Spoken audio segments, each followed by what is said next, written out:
After my video that I recently released dealing with the issue of like what language we use, how it is that we respond to tyrannical or anti-Christian leadership in a state or a society, some of the responses that I received were, well, is what you're promoting quietism? Are you saying that there is simply no place for Christians in any degree to try to change the government or try to change the culture, and that the only role of a Christian is simply to kind of sit back and let what happen? And quietism is not something that I have promoted. I've spoken pretty blatantly against quietism in a number of videos, a number of talks that I've given, and I think that should be pretty obvious in a lot of things that I've said. However, there may be people that saw that video who are not familiar with my other work, so I just thought it would be worthwhile, because of some of the questions I received, to address that and try to explain what it is to not be a quietist without being a kind of radical revolutionary. So it's one thing to say that we should, as Christians, simply attack those in power, or that whether that's literally or verbally. But that's what I was dealing with in that particular video. That's a very different thing than the question of, is there a right and just place for resistance? And the question of, as Christians, can we do things, or do we have a call to? Should we do things to serve in various vocations or callings in this world in order to try to make changes to society in a way that is going to ultimately be beneficial for the sake of our neighbor? So I don't want to spend a long time here. I want to do some just very quick overview. All right. If you want to see Martin Luther's thoughts on this issue, because I was looking at Luther a lot last time, and I was looking at Luther on his commentary on 1st and 2nd Peter, particularly looking at 1st Peter. And in that commentary, there are a number of things that Luther says about the role of a Christian prince as well. I was looking at one particular element of that commentary. So he has a lot to say about the role of a Christian prince, the role of a Christian leader, and there's a lot of great stuff there as well. On that issue, if you want to take a look at that book, you can read that. But I'm not going to go to that right now. Though I could, there's plenty of good stuff in that. But I want to just mention a book. If you want to see, I've got a number of books on Luther's view of government, both in Luther himself, just Luther's works, but also a number of commentaries or dissertations and various articles written on this issue. But this one is really good in giving some kind of historical overview of the development of Luther's thought. So this is Luther's Thought on Justice, Law, and Society, Edward Krantz. It's an essay in development. This goes through the development of Luther's idea about the government and the relationship between the Christian and the government and the church and the state. It's a very helpful volume. And just to give a quick overview, what is Luther's view of these issues? Well, Luther in his early writings believes, it's very clear in his early writings, that he believes that the purpose of the government is really to restrain those who are non-believers. And so in Luther's early writings, he says that believers really have no need of government, that Christians act in love toward one another, so they don't need this kind of restraining force of the state. And so the state is really there for the purpose of the unbeliever and restraining the actions of the unbeliever for the sake of the common good in the world. And Luther changes his view on this throughout his life, where he comes to see that, yes, even Christians are going to at times act sinfully and need the curbing, even civically, the curbing of the law. If you were to take away consequences for speeding, I don't think it's the case that every Christian would just follow the speed limit out of the goodness of his or her heart. It's just not how we work. We are saints and we are sinners. Luther had a very actually optimistic view of what the gospel would do in terms of changing people's hearts and the direction of their lives in his earlier Reformation era writings. He comes to recognize, though, that the state is there for the purpose of restraining evil in the world, as well as promoting what we would call a common good in the world, and that it therefore does cover all people, believers and unbelievers. Luther's going to be very adamant that the government cannot convert sinners. It's not the role of the government to convert sinners. The state serves as basically a curb, and so it gives you what are kind of guidelines or keeps you within boundaries. And so there has to be a sense of sin and wickedness in society, which is never going to go away. And Luther's very adamant that, in his view, the majority of a nation will never be Christian. But there should be this expectation of some sense of external morality in order to keep good order in society. And so law serves not to bring about the kingdom of God on earth, not to convert people, but law does serve to essentially have these kind of boundary markers.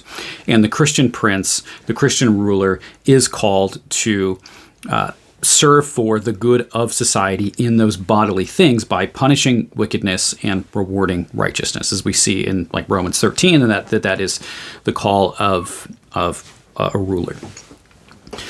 What this then leads to is a question of what do we do when there is an unjust ruler? And we talked last time in the last video related to this about what Christians are called to do, which is show honor, resist when they are called to sin or do things against conscience, however, to do so in a way that still shows honor to the officer role of the emperor. But what happens when you have a situation like you had in 16th century Germany, where there is an emperor, Emperor Charles V, who desires to impose Roman Catholicism upon a populace, and not only are people converted to Lutheranism and priests converted to Lutheranism, but so are the electors, meaning the princes that serve under this emperor, Emperor Charles. What are the princes called to do? Well, there are a number of political things that happened in the 16th century. One of these is something called the Augsburg Interim, where it was said, it was a dictate from Charles V that the Lutheran princes were required to be Roman Catholics, essentially, in certain fundamental ways, while at the same time allowing for certain reforms. So those would be things like the marriage of priests is mentioned, for example. Communion of both kinds is mentioned. So it's really a compromise, but this compromise still meant that the Lutheran princes and pastors as well would have to compromise on their own convictions about what was true and what was not. And this happens just after Luther's death. We're talking like 1550 here. That we then have the writing of this document from a number of pastors in Magdeburg, which leads to this document called the Magdeburg Confession. There's a great book on this called Tyranny and Resistance, the Magdeburg Confession in the Lutheran Tradition, if you want to take a look at some of the history and ideas around this. And what's expressed here is a view that Luther came to later in life, though he's not around for the writing of this particular document, which was that when you have someone who is a prince, who is called to a position of political authority, and that person is serving under another ruler, a greater magistrate, that part of one's calling and vocation can at times mean active resistance to the greater magistrate. And so those who are in positions of authority, and rightly called positions of authority, can at times and should at times resist unjust laws and unjust leadership.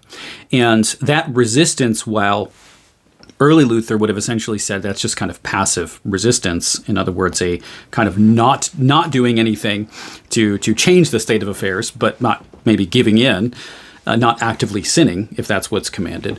He comes to see later in life more of a role for a kind of active resistance. Now, active resistance does not mean revolution, rebellion, revolt. That's important. But there is a time where those, for the sake of those who they are governing, for those who they are overseeing, it's their calling to oversee the protection and life and body of the people that are under them, the citizenry. For the sake of fulfilling their vocation and protecting those under them, there are times for active resistance, which can at times even include the overthrow of an unjust leader or ruler. This question was one that began to be discussed a lot in scholarship after World War II.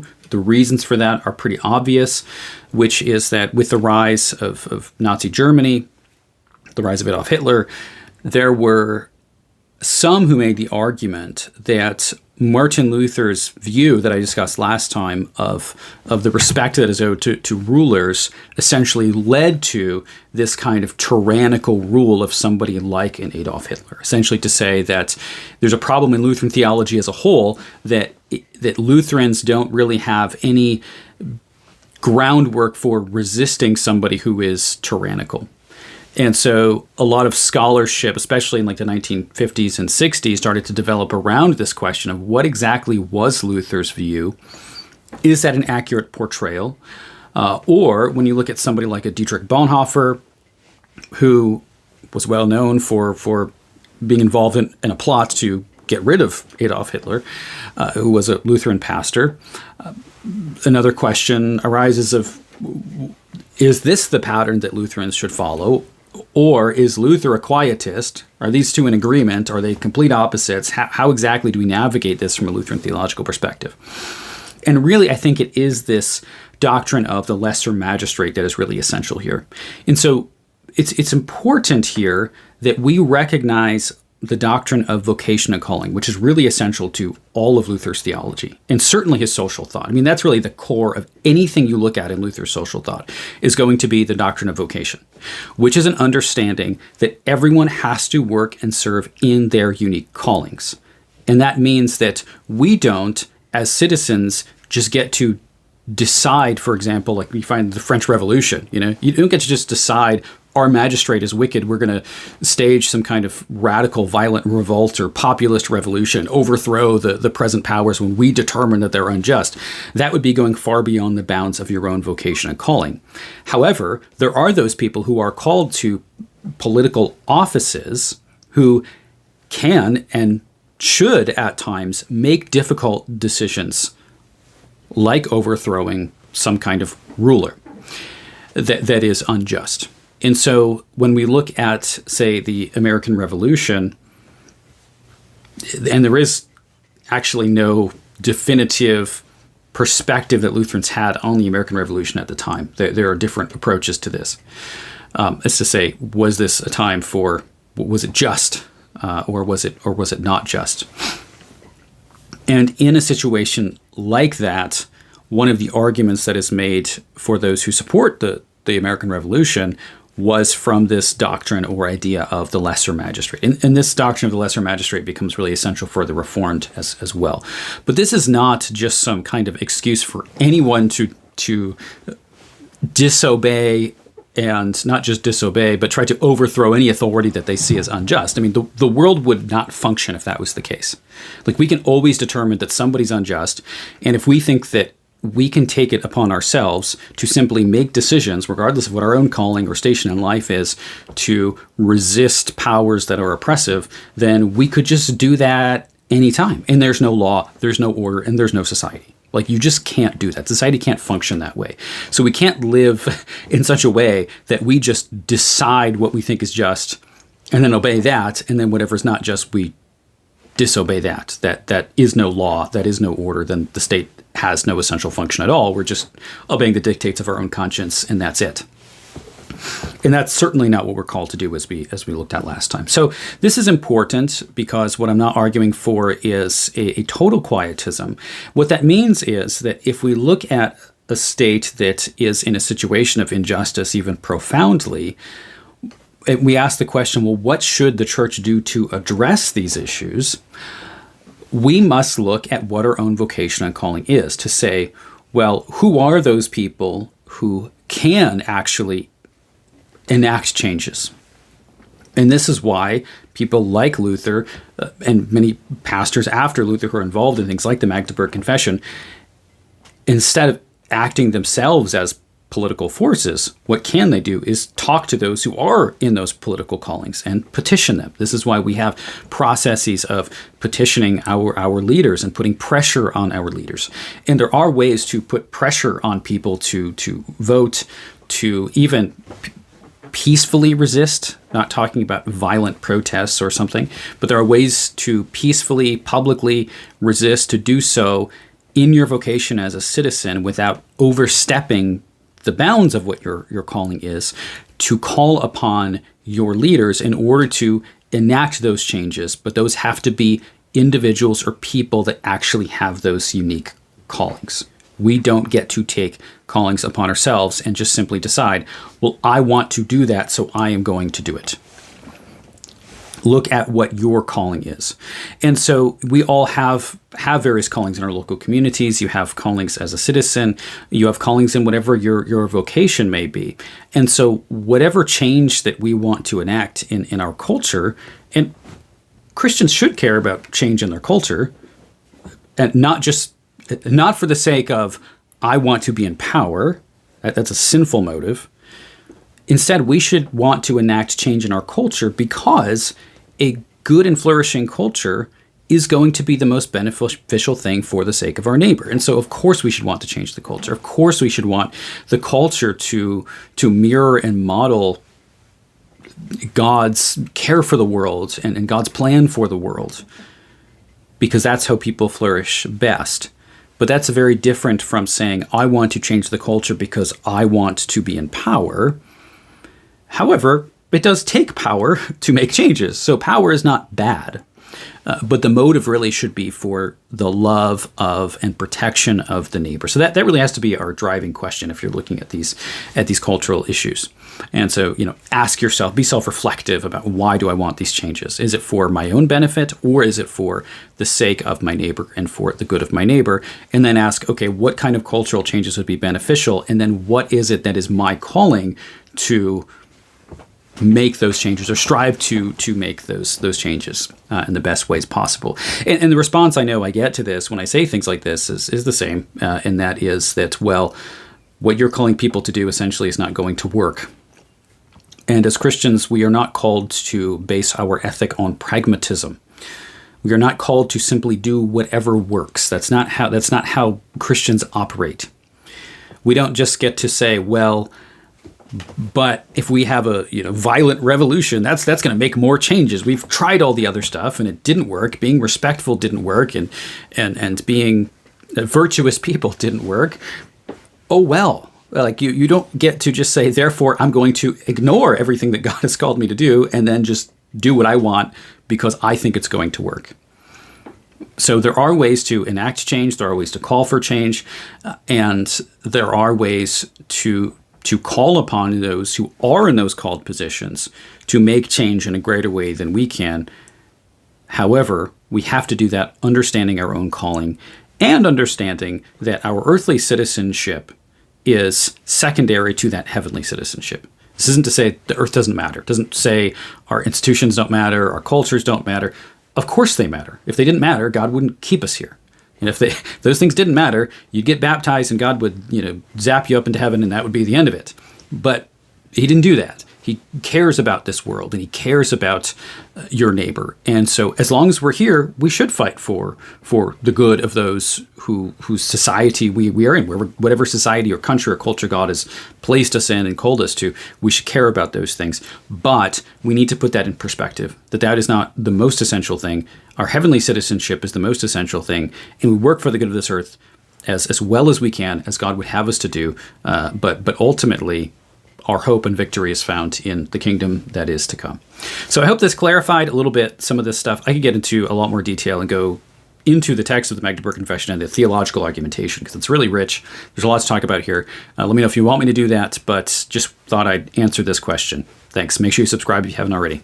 God bless.